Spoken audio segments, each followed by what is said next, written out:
kulan ballaaran oo ay soo qaban qaabiyeen ururka dhalinyarada ee Bayfo ee magaalada Buuhood ee xarunta gobolka Cayn iyo ururada dhalinyarada sportiska ayaa maanta waxa uu ka dhacay xafiiskooda ururkan oo soo qaban qaabiyay kulankani ayaa waxay kaga hadlayeen kulankaasi heshiiska madaxda dawladdu ay ku gaartay Kampala oo ay ka qayb ahayd inuu ra'iisul wasaare Maxamed Cabdilaahi uu xilka iska casilo arrintan oo ay si weyn u cambaareeyeen ururada dhalinyarada ee magaalada Buuhood iyo dhammaan sportiga qaybihiisa kala gedisan hadba kulankan degdega ay isugu yimaadeen ururadaasi ee maanta ay ku qabteen magaalada Buuhood ee xarunta gobolka Cayn ayaa halkaasi waxa ka hadlay dhalin kala gedisan oo iyagu dareenkooda kaga aadan oo iscasilayo ra'iisul wasaaraha dawladda Soomaaliya Maxamed Cabdilaahi Maxamed Farmaajo hadaba waxa halkaasi ka hadlay ugu horeyn Yuusuf Maxamed Xasan Yuusuf Abgaal oo isagu ah ururka dhalinyarada ee Bayfo gudoomiyahooda ayaa halkaasi ka hadlay waxaana gudoomiyuhu ku tilmaamay wax laga xumaado in isha kaliya ay yeelatay Soomaaliya laga rido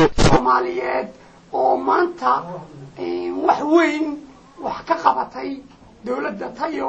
oo aanu aragno inay Muqdisho wax weyn ka qabatay sida daraadeed waxaan u sheegaynaa baarlamaanka Soomaaliya digniintii ugu dambeysay haddii ay dawladooda deyn waayaan aqbalina waayaan madaxweynaha iyo ra'iisul wasaaraha baaqa ka soo baxay in iyagana aysan jiri doonin oo haddii dawladdu dhacdayna ay dhici doonaan waxaanu kala u sheegaynaa dhammaan bulshooyinka Soomaaliyeed inay mudaharaad dhigaan meel kasta ka dhigaan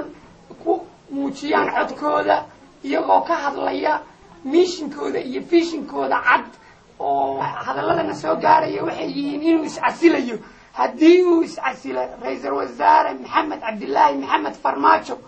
in qaranjab weyn qarankii Soomaaliyeed uu mar labaad si wacan u ciiray oo uu mar labaad dhexda ka jabay haddii uu iscasilo arrintaas waa arrin khatar ku ah Soomaaliya madaxweynaha waxaan ugu baaqaynaa inuusan gorgortan ka gelin hawshiisa siyaasadeed mowqifka siyaasadeed ee ra'iisul wasaaruhu wato ee cad ee qeexan in uusan cidnaba kale waxa iyaguna halkaasi ka hadlay qaar ka mid ah ururka dhalinyarada kuwa sportiga oo iyaguna halkaasi ka soo jeediyay hadallo badan oo dhinacyo badan taabanaya gudoomiyaha sportiga ee magaalada Buuhood Mustafa Maxamed Aadan ayaa isaguna halkaasi hadallo kooban ka soo jeediyay salaanka bacdi waxaan la qabnaa haddaan sportiga nahay mowqifka ah ciddii ka soo horjeeda ee ra'iisul wasaaraha ka soo horjeeda inay tahay cid burburinaysa Soomaaliya mowqifkaasaan taageersanahay oo salaamantii ugu dambeyntiina waxaa goobtaasi ka hadlay qaar ka mid ah ururada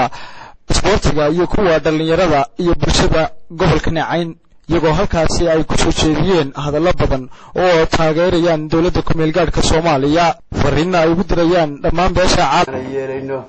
mana aqbalina beesha caalamka waxaan u sheegaynaa wixii burburinaya danta Soomaaliya in ay ka hadlaan oo ay ka muujiyaan sida ay u taageeri jireen kuwii hore ee fadhiidka ahaa qabqablayaasha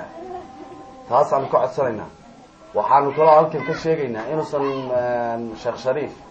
uusan yeelin gorgortan gaar ah oo uu la gelayo kuwa nabadiidka oo ka soo horjeeda ra'iisul wasaare Farmaajo guddiga sportiga dhalinyarada ururada kala duwan ee meeshan isugu yimid ee ka wada hadlaya danta guud ee ku soo wajahan Soomaaliya waxaan rajaynayaa in marka hore Soomaaliya imka aan u soo jeesanay danti guud aanu midownay ra'iisul wasaare Farmaajo uu ka saaray cadawgii ku soo duulay